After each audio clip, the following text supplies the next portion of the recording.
intinya berjalan itu kan saling berkolerasi ya, antar hukum yang pertama, aturan yang pertama, kedua dan seterusnya kan saling Ini berarti syarat berkolerasi. untuk menjadi biku ya? Iya, Oke. itu tidak berlaku untuk kita yang berumah tangga, yang punya istri, punya anak, punya keluarga, nggak berlaku. Itu khusus untuk monastik yang mereka meninggalkan kehidupan duniawi. Segala sesuatu kalau kita melihat bahwa tidak ada aku yang menguasai sebenarnya. Kita hanya hak pakai, hak guna, nggak bisa memiliki, jabatan nggak bisa kita miliki, harta mati tinggal, rekening banyak, duitnya banyak ditinggal, suami ganteng, istri cantik ditinggal.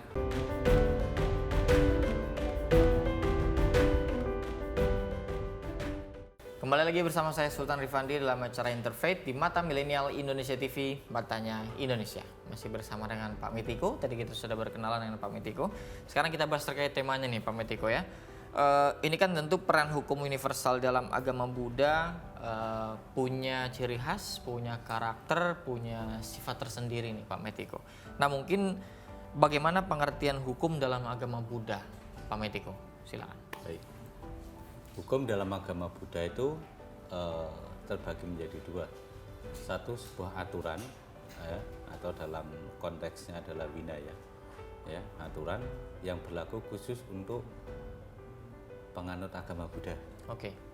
Yang kedua adalah aturan yang sifatnya universal.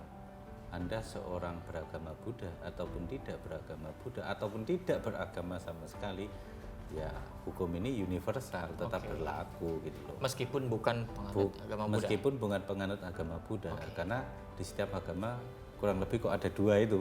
Satu yang berlaku khusus untuk pengikutnya. Untuk internalnya. Ibaratnya kita ini sekolah, ada aturan sekolah toh. Oke. Nah, kemudian ada aturan di luar sekolah, bermasyarakat, di rumah dan sebagainya. Nah, untuk penganut agama Buddha ya ada aturannya. Bagi penganut agama Buddha ada hukum-hukum yang mengaturnya. Yang membedakan itu apa Pak Mitiko?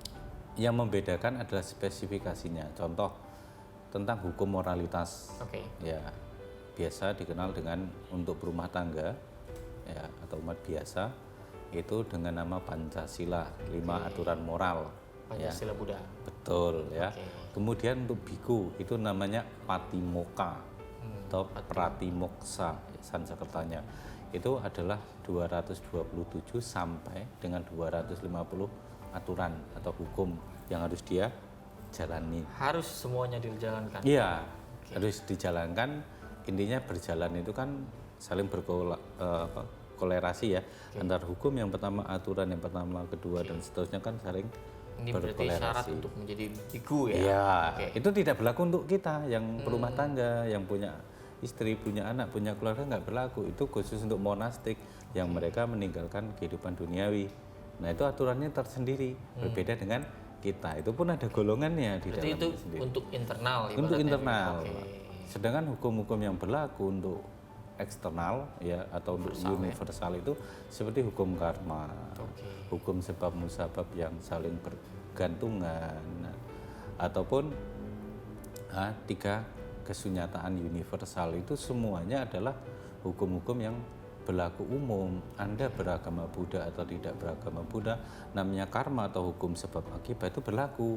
Siapapun berbuat dia akan menerima konsekuensi atau akibatnya. Mau dipercaya tidak percaya, orang melakukan kejahatan kan pasti menerima punishment-nya. Gitu loh. Tidak harus dijelaskan dengan istilah karma, karena ini karma kan istilah dalam bahasa Pali atau Sanskerta. Ya, istilah dalam agama Buddha atau Hindu juga ada.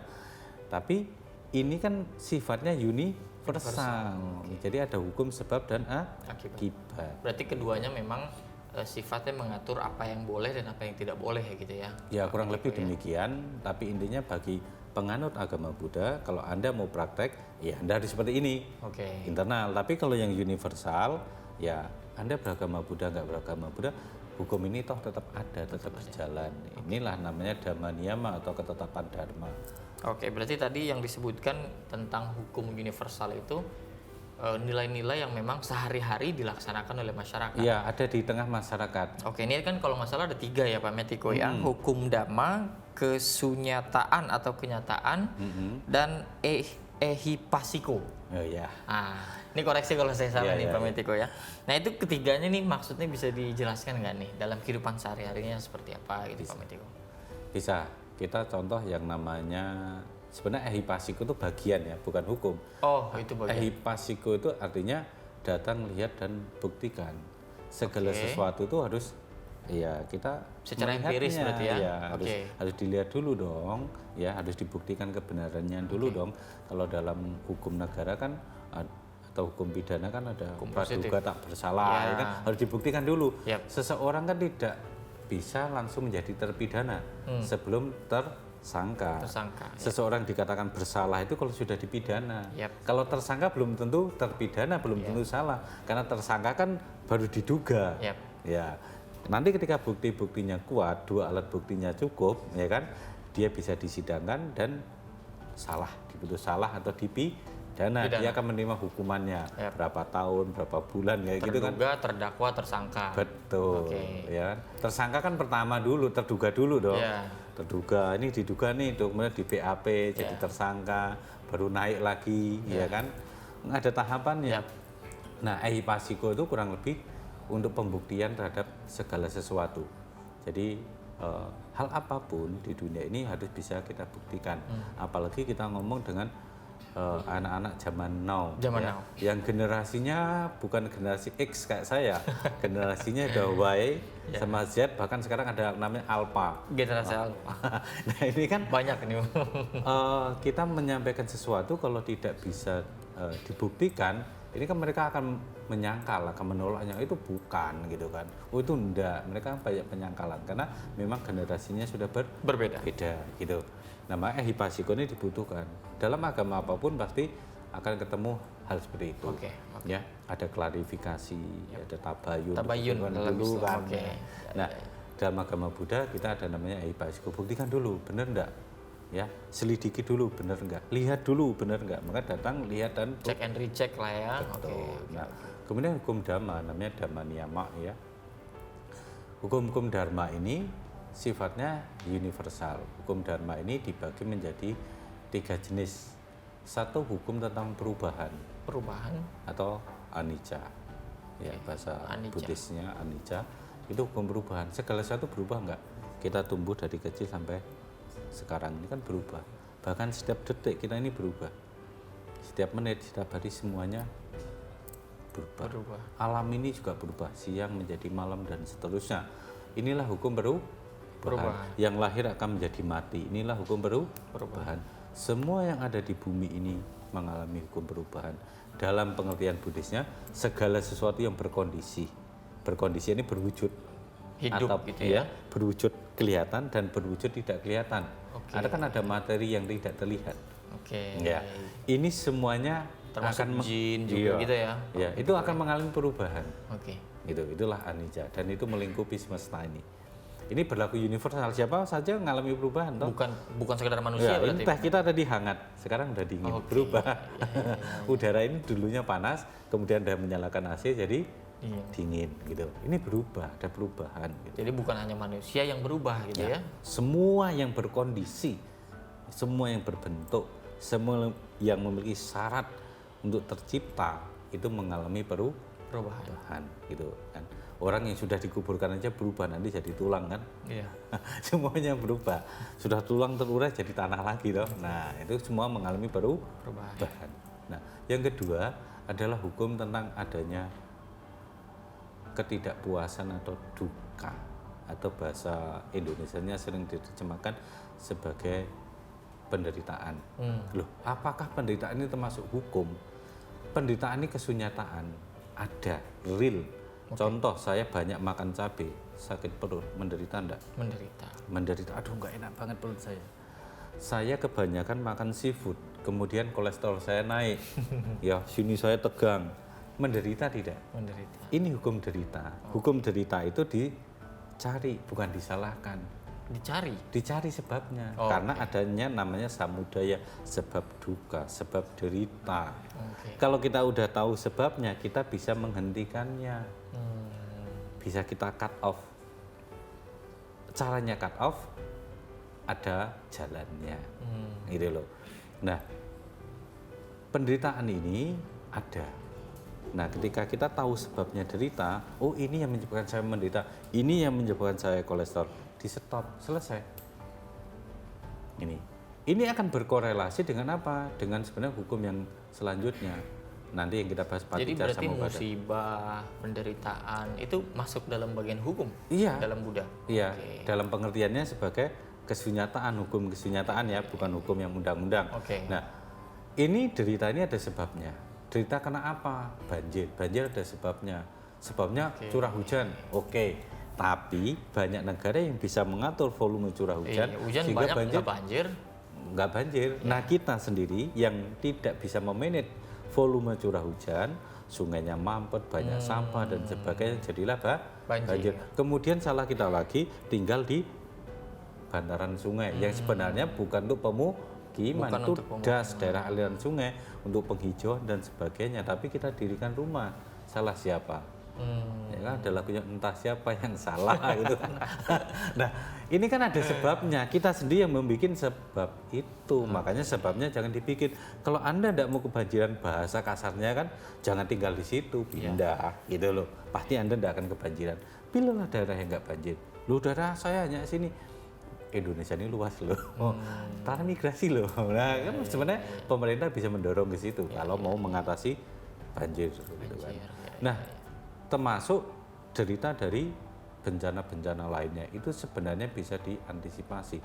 Gunung meletus sebabnya apa? Oh, karena adanya tekanan larva atau magma panas bumi yang sangat berat. Gunung Tangkuban Perahu itu dulu beberapa kali mau erupsi, mau meletus, tapi oleh ahli geologi dia bisa dibolongin, disuntik. Wah, ini bisul nih, kalau nggak diatasi sekarang besok meletus bencananya.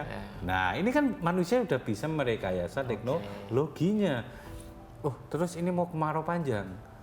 BPPT sudah bisa dengan pesawat untuk menembakkan inti hujannya, inti awan hujannya itu bisa dicegah menjadi hujan. Walaupun harusnya musim kemarau panjang ya, harus kebakaran hutan, semua bisa dicegah. Ada derita, pasti ada sebabnya derita. Termasuk misalkan gempa bumi yang memang itu real fenomena alam? Kalau gempa bumi rada sulit, karena gempa bumi kan sifatnya terlalu dalam, hanya bisa diprediksi saja, perkiraan. Tapi bisa diantisipasi adalah dampak korbannya.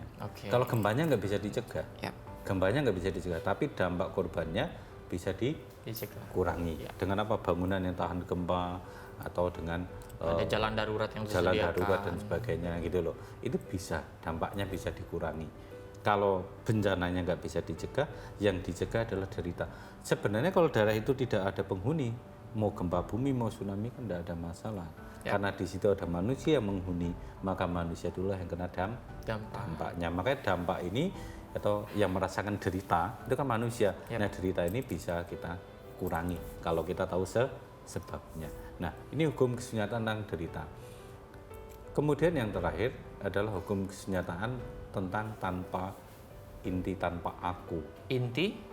Tanpa inti atau tanpa aku. Oh, tanpa inti atau tanpa aku. Nah, itu penjelasannya kita lanjutkan di segmen berikutnya. Jangan kemana-mana, tetap saksikan Interfaith hanya di Mata Milenial Indonesia TV. Matanya Indonesia.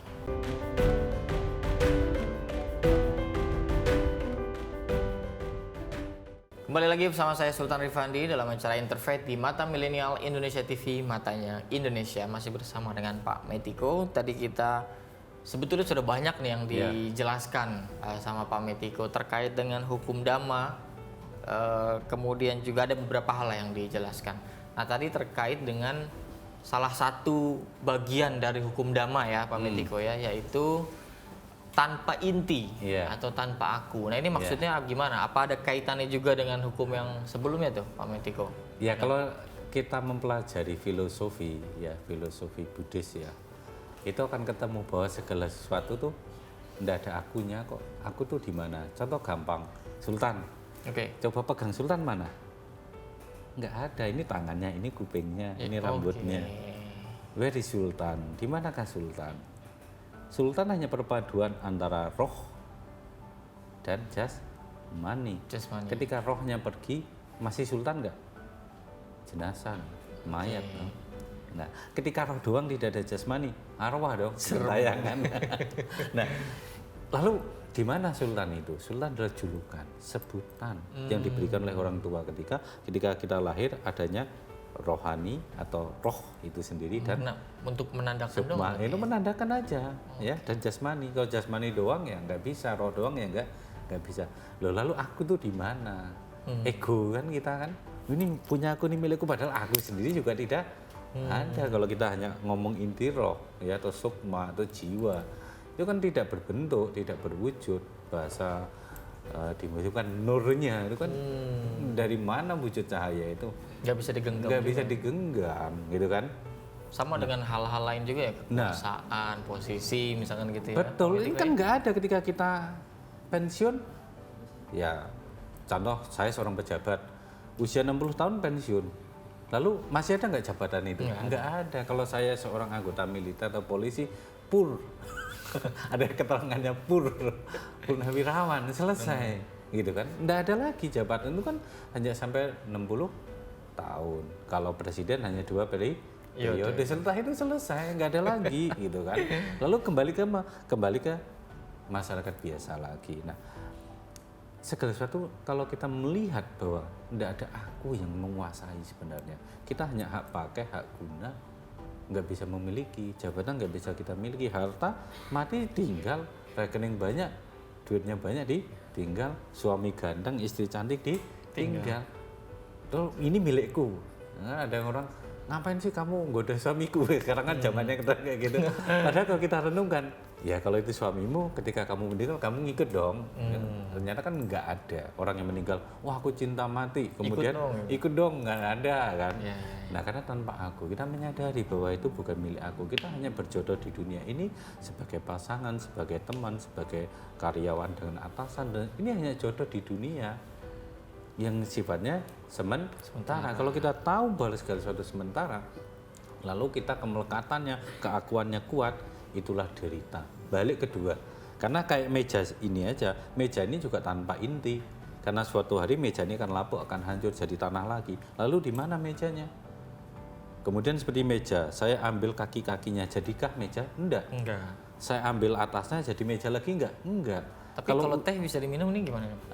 Teh ini kan perpaduan, ada air dan daun teh, ya kan? Kalau tadi air putih biasa atau tehnya di sampingnya tidak dicelupin, jadi air teh enggak?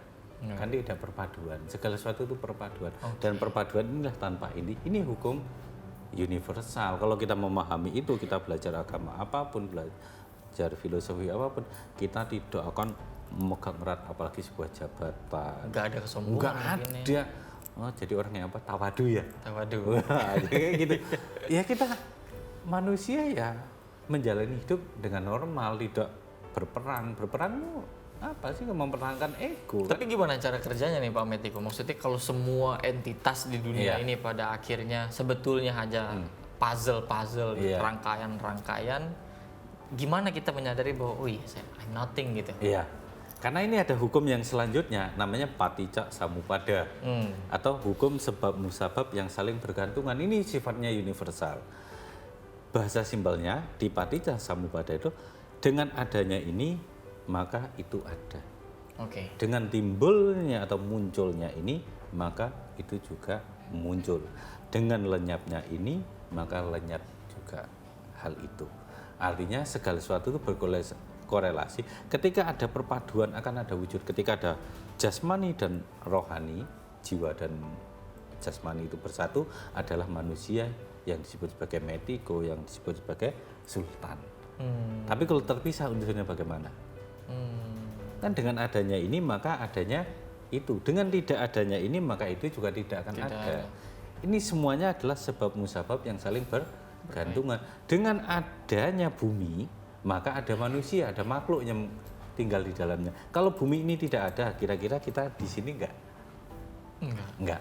Kalau negara kita enggak ada, kira-kira kita bisa ngomong Indonesia enggak. Karena adanya negara namanya Indonesia, kita bisa ngomong berbahasa Indonesia. Dan kita punya identitas nationality.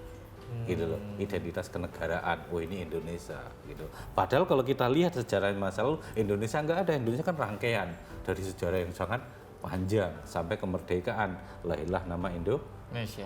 Indonesia kan baru berapa? 77 tahun kalau kita ngomong gitu kan. Nah, itu ini pun kan rangkaian dari rangkaian Jawa, macam-macam seluruh Sabang sampai Merauke, Nusantara, Archipelago kan seperti itu. Nah, inilah sebab musabab yang saling bergantung.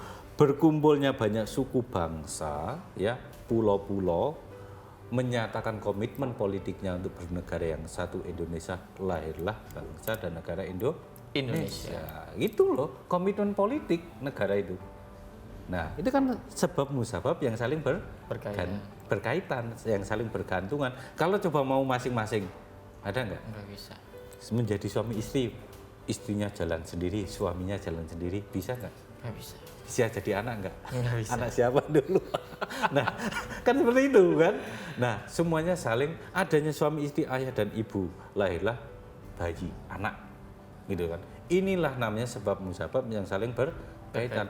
Satu hal akan berkaitan dengan hal lain. Kalau ini dihilangkan, ya lainnya hilang. Banyak hewan yang punah, kita tidak tahu sekarang lagi.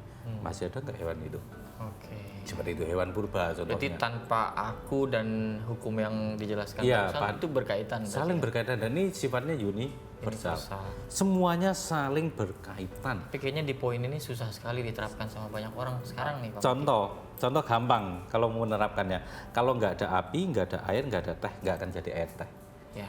Seperti itulah. Semuanya saling berkaitan. Kalau kita mau makan nasi, kita harus memikirkan bukan hanya ada rice cookernya saja, bukan hanya ada berasnya saja, tapi ada petani yang menanamnya. Kalau petani ini nggak mau jual, kira-kira kita bisa makan beras nggak? Nggak bisa. Oke, petani bisa nanam ketika adalah lahannya. Petani bisa nanam padi itu tumbuh dan membuahkan hasil ketika tanah yang dia tanamin itu ada airnya, mataharinya cukup, pupuknya cukup, dirawat, barulah bisa panen. Ini sebabnya banyak, akibatnya satu, nasi. Banyak sekali kan prosesnya yang dilalui oleh namanya beras ini untuk menjadi nasi. Sama dengan kehidupan ini, semuanya sebabnya itu banyak. Adanya kita makan, minum, berinteraksi sosial dan sebagainya. Harusnya tidak ada alasan orang untuk sombong. Nggak perlu. Kenapa banyak orang masih sombong? Karena itulah. Kita jawab di segmen berikutnya. Jangan kemana-mana, tetap saksikan Interfaith hanya di Mata Milenial Indonesia TV. Matanya Indonesia.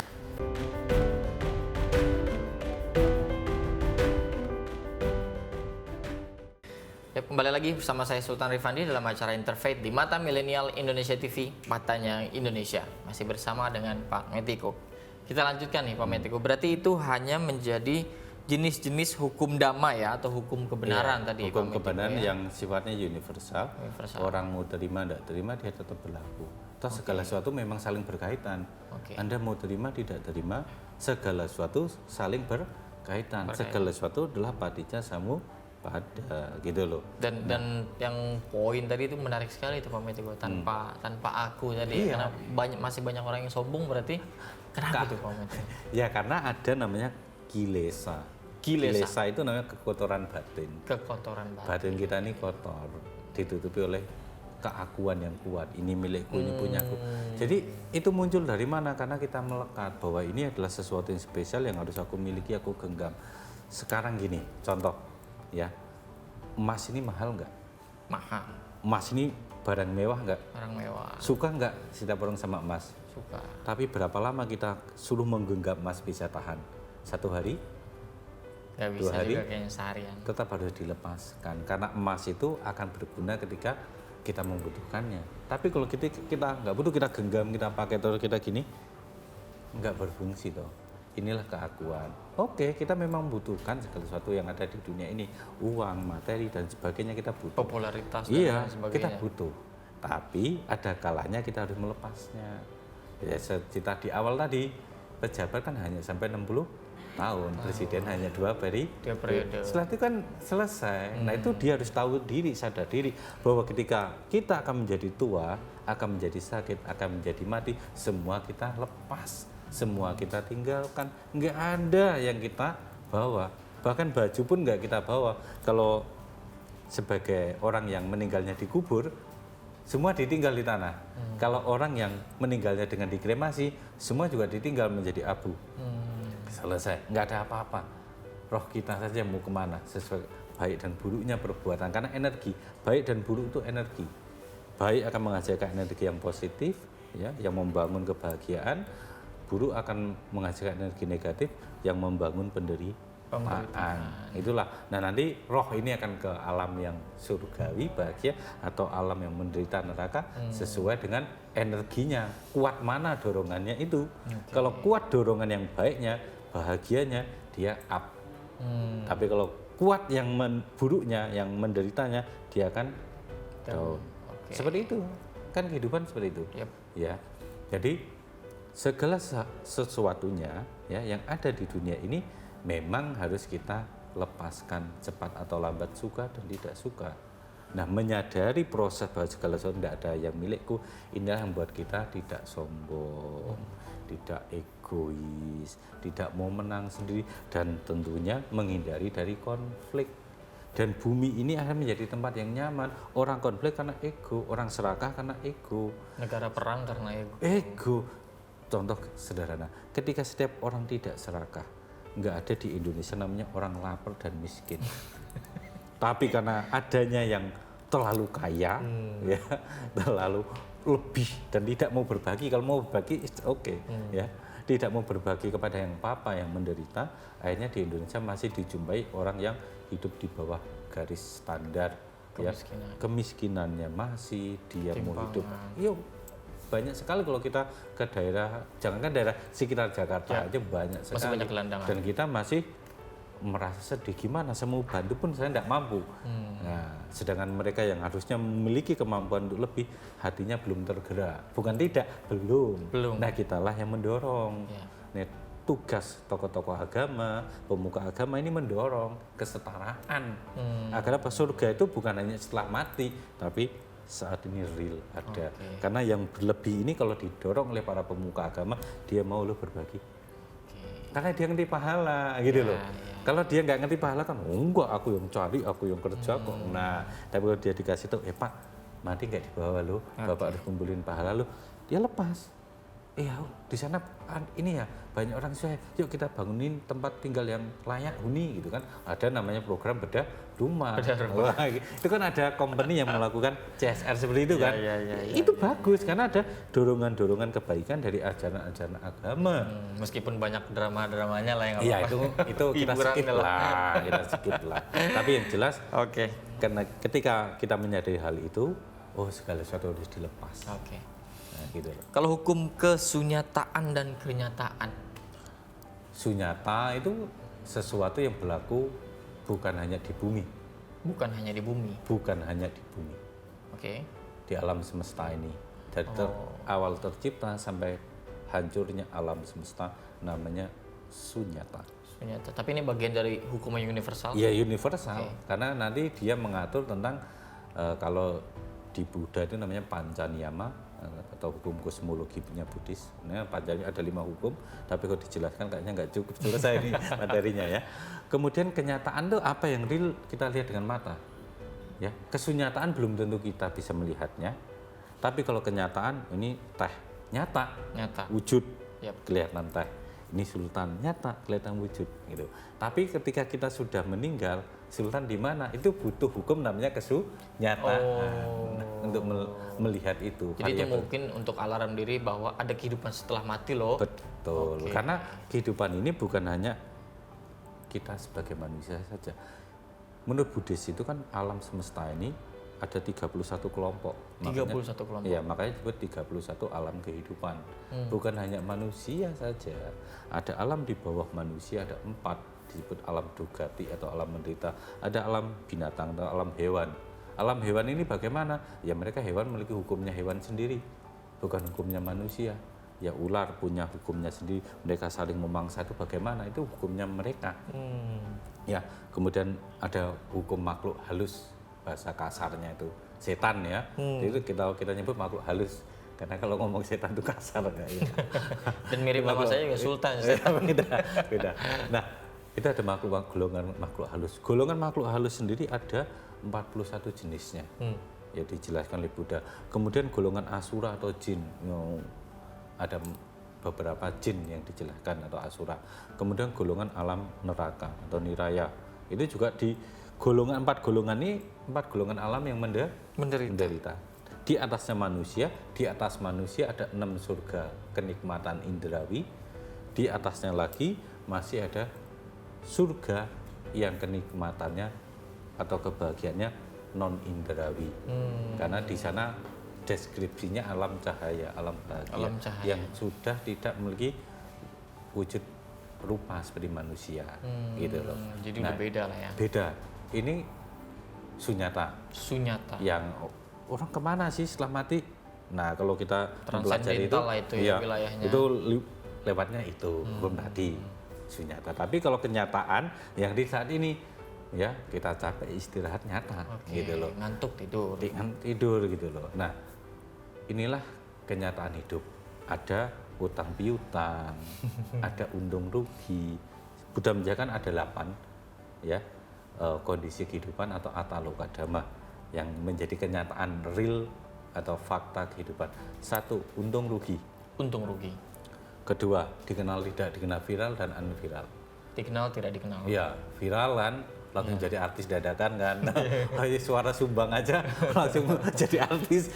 Wow, gitu. Kan dikenal.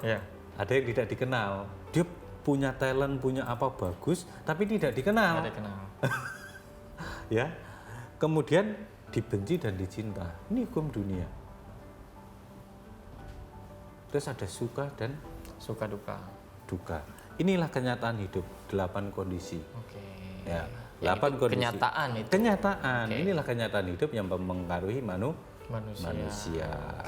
Kalau kita paham hukum-hukum ini, ya kita jadi manusia akan menjadi manusia seutuhnya manusia yang tidak terlalu melekati dengan hal-hal dunia. Kita butuh dunia, tapi kita tahu kapan saat harus melepasnya. Kalau nggak tahu cara melepasnya, bahaya. Ya. Pak Mitiko, kalau misalkan 4 hukum yang ada di Buddha terkait dengan hukum Katari Arya Sakani, Catani ya, hukum Tilakana, hukum Paticca Samuppada, dan hukum karma. Nah, ini mungkin kita bisa bahas keempat hukum ini setelah break berikut ini. Jangan kemana-mana, tetap saksikan Interfaith hanya di Mata Milenial Indonesia TV, matanya Indonesia.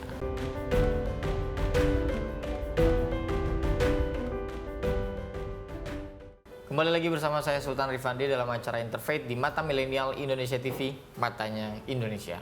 Masih bersama dengan Pak Mitiko terkait dengan 4 hukum tadi. Nah, ini gimana nih menjelaskannya? Tadi sebenarnya udah disinggung semuanya. Udah disinggung semua ya? Tidak menggunakan istilah bahasa Palinya. Tilakana itu kan anicca, perubahan tadi, ya kan? Ada duka, ada anatta, tidak tanpa inti atau tanpa aku itu tadi. Itu kan namanya tilakana, 3 corak universal. Tilakana. Tadi udah saya singgung, itu bagian dari hukum dhamma. Itu jenis-jenisnya lah ya, termasuk jenisnya. Ini penyebutannya seperti ini. Betul, penyebutnya gitu. Karena ini di Bali, khusus di Bali penyebutannya Pak? Kalau tilakana kan bahasa Pali, kalau di bahasa Sanskerta trilaksana. Ya, 3 hal yang ada di dunia ini. Ada namanya perubahan tadi, atau anicca. Ada yang namanya derita atau duka, sesuatu yang tidak memuaskan, sesuatu yang berubah, itu kan tidak memuaskan. Ya, sesuatu yang berubah itu tidak memuaskan, dan itulah namanya duka. Kemudian sesuatu yang berubah yang tidak memuaskan adalah tanpa aku. Gitu loh. Badan kita, kalau ini milikku, aku bisa perintah, hei kamu jangan tua, hei kamu jangan sakit. Tapi kenyataan badan ini tidak bisa kita atur. Dia tetap akan menua, dia tetap akan sakit, dan dia tetap akan suatu hari nggak bisa dipakai lagi, nggak bisa ditempati roh ini lagi, nggak bisa ditempati jiwa ini lagi, gitu kan? Akhirnya kita tinggalkan ini namanya badan. Lalu badan itu masihkah milikku? No, dia milik alam, dikubur atau dikremasi, bukan milik aku. Makanya tanpa ini, tanpa aku itu tilakana yang ketiganya. Kenapa kok tanpa ini, tanpa aku? Karena dia berubah dari bisa dipakai kemudian tidak bisa dipakai. Dari darahnya bisa mengalir hingga darahnya tidak bisa mengalir. Dari jantungnya masih mompa sampai dia nanti tidak bisa memompa lagi. Ketika udah nggak bisa dipakai, rohnya mau masuk kan nggak bisa. Inilah perpaduan, gitu loh. Nah, ketika kita melihat kenyataannya seperti itu, masihkah mengklaim bahwa badan ini milik aku? Kan enggak, karena badan ini milik alam. Yang kita makan nasi, air, segala macam kan dari alam. Dititipkan semua berarti ya. Back, nanti kita mati back lagi ke alam. Ya, kita makan nasi, semua kan saripati tanah. Iya. Buah-buahan, sayuran, air juga kan dari tanah. Dari tanah semua. Ya, mati Ke tanah kembali juga. Di konsep di Muslim seperti itu kan, di Buddhis kan ya itu perubahan itu tadi. Nanti kembali lagi ke alam karena tubuh ini milik alam. Anicca perubahan, karena perubahan itu sifatnya tidak memuaskan. Karena tidak memuaskan, makanya disebut tanpa aku. Ya, siapa yang puas? Punya uang 1 T kurang, 2 T kurang, bahkan bumi ini dia miliki masih kurang. Dia pengen surga. Iya kan? Iya. Udah di bumi udah punya segalanya. Gua pokoknya mati harus masuk surga nih. Gimana caranya? Dia carilah guru agamanya. Padahal surga itu nggak usah diminta. Karena reward. Bonus. Kalau kita minta belum tentu dikasih, siapa yang mau kasih? Iya. Andaikan Tuhan bisa ngomong langsung sama saya, ya Tuhan masukkan aku ke surga. Emang gua bisa ngasih, gimana caranya? Lu mati sekarang. Oh nggak siap, jangan dulu mati sekarang. Ini kan surga itu reward. Orang-orang baik setelah meninggal berkumpul satu komunitas namanya surga. Bahkan saking baiknya dia melakukan perilaku baik tanpa mengharapkan surga, saking ikhlas. Saking ikhlasnya. Nah itu orang yang tanpa aku. Kalau dia masih berpamrih surga tiap hari minta surga, jadi orang yang masih penuh dengan aku, minta kaya. Itu juga orang yang masih berpamrih dengan keakuannya. Padahal kita usaha, kita rajin, diberkahi, nggak usah minta. Nah, orang-orang yang penuh aku inilah yang susah melepas dunia. Dan makanya ada bahasa, wah dia punya jimat, punya apa, makanya nggak mati-mati gitu. Padahal dia melekat gitu, nggak siap berpisah dengan dunia ini. Oke, nah ini mungkin terakhir nih Pak Metiko, Ya. memberikan pesan bahwa gimana orang supaya itu tadi ya tidak perlu mengenal karma versi Buddha, tapi memang dia berbuat baik secara universal gitu loh. Terus bisa meletakkan semua hal yang dia merasa miliknya gitu loh. Iya. Padahal hanya dititipkan. Betul. Nah, silakan. Nah, hukum karma, hukum perbuatan itu hukum yang universal. Ada istilah karma ataupun tidak ada istilah karma, hukum perbuatan ini tetap berlaku. Karena siapapun yang berbuat, dia akan menerima konsekuensi atau akibatnya. Ada, wah ini karma baik, karma buruk. Ada istilah itu ataupun tidak, karma tetap berlaku. Yang baik akan memberikan kontribusi atau konsekuensi baik, yang buruk tetap akan memberikan dampak atau akibat yang buruk tanpa kita memahami atau tahu hukum ini namanya karma ataupun bukan, ya tetap berjalan. Karena inilah hukum universal. Ada siang, ada malam, itu gambaran. Contoh, ya ada kehidupan, ada kematian, ini juga gambaran. Ya ada sebab dan akibat. Dan segala sesuatunya yang ada di dunia ini saling bergantungan, tidak bisa berdiri sendiri. Bumi ini juga tidak bisa berdiri sendiri. Dia ada unsurnya, pembentuknya. Ada elemen api, elemen udara, elemen padat, ya, elemen cair. Terbentuklah bumi ini. Kehidupan manusia pun juga sama. Kita sebagai manusia ada jasmani, ada panca indera, ada roh atau sukmanya. Tidak bisa berdiri sendiri. Seseorang yang mau sukses, mau bahagia juga nggak bisa berdiri sendiri. Seorang pengusaha butuh karyawan, seorang karyawan ya butuh yang lainnya lagi. Semuanya saling bergantung. Nah, oleh karena itulah hukum-hukum yang sifatnya universal ini, yang sifatnya mutlak di bumi dan alam ini berlaku kepada siapa saja, baik yang percaya ataupun yang tidak percaya. Maka karena itu jadilah yang baik-baik saja, karena konsekuensinya, akibatnya pastilah baik. Mau kenal atau tidak, tetap Anda akan menerima buah yang baik. Terima kasih banyak Pak Metiko. Semoga apa yang disampaikan ini bisa kita mengerti, kita bisa pahami, dan diimplementasikan dalam kehidupan sehari-hari. Sekali lagi terima kasih Pak Metiko. Terima kasih kepada seluruh pemirsa yang telah menyaksikan dari awal sampai akhir. Tetap jaga protokol kesehatan agar terhindar dari segala penyakit yang ada. Kami pamit undur diri, tetap saksikan episode lainnya hanya di Interfaith di Mata Milenial Indonesia TV. Matanya Indonesia.